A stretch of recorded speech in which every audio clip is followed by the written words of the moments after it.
Well, we can chalk this up to the terrible hiring practice of companies like Uber and Lyft, which myself and family had issues with in the past. Myself over a ride I took with an Uber driver who was clearly insane, and my father who once drove for Uber and who did everything right, is a nice man and was fired because he didn't have free water for two clients who snitched on him.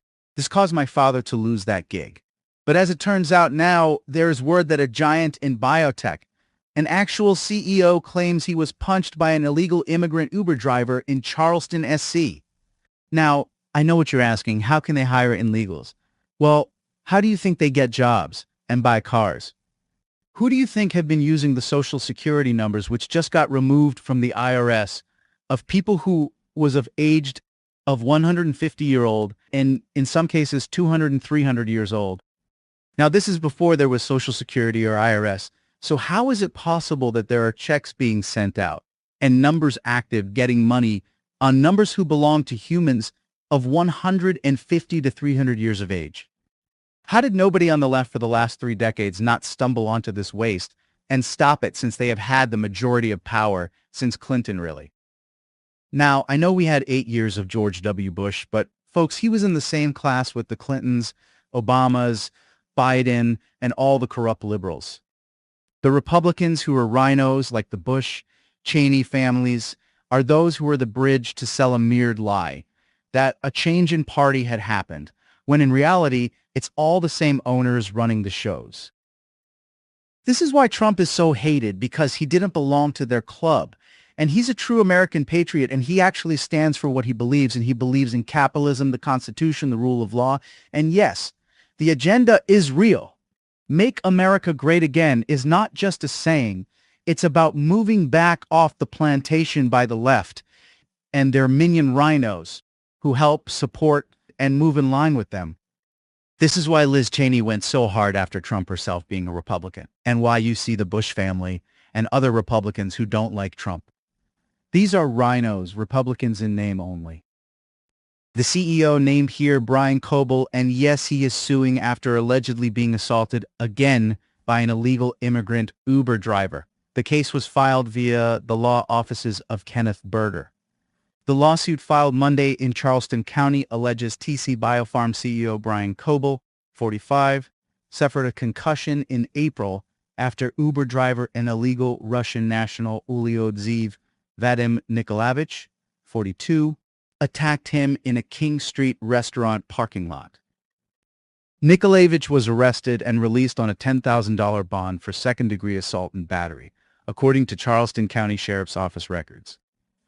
He was later placed on an immigration hold after being detained by Immigration and Customs Enforcement ICE in Georgia, according to Coble's attorneys. In an interview with Fox News Digital, Coble said the driver appeared to be upset about his service dog.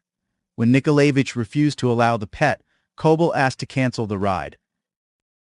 Surveillance footage shows Nikolaevich getting out of the Audi SUV, grabbing Coble by the throat, then headbutting and punching him, knocking the unconscious CEO and his dog to the ground. Nikolaevich quickly got back into the car and drove away, as stunned witnesses called 911 and rushed to help, footage showed. "I can't even look, oh my God," a female caller said in a 911 call minutes after the attack. The suspect is driven off. Another male 911 caller detailed the bloody scene. "He's bleeding very badly in the back of the head," the man said. "We're going to need an ambulance. Send the police. There's a dozillion witnesses." Coble was taken to the hospital with a severe concussion and received 7 staples for a head laceration, according to his attorneys. Coble said a nurse and doctor affiliated with MUSC Health University Medical Center quickly rendered aid, ensuring the best outcome. However, unlike Coble, Nikolaevich's night was not over after the attack. Coble said he picked up a new ride 2 minutes after speeding off. "This man violently assaults me, leaves me effectively bleeding out from my head in a parking lot, speeds off and picks somebody up 2 minutes later," Coble said.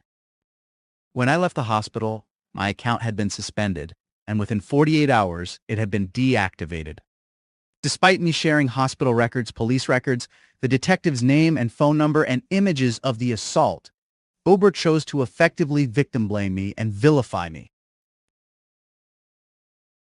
Authorities later told Kobel that Nikolaevich's driver's license was fake, and he was a Russian national living in the U.S. illegally. Riders rely on Uber to know who is behind the wheel.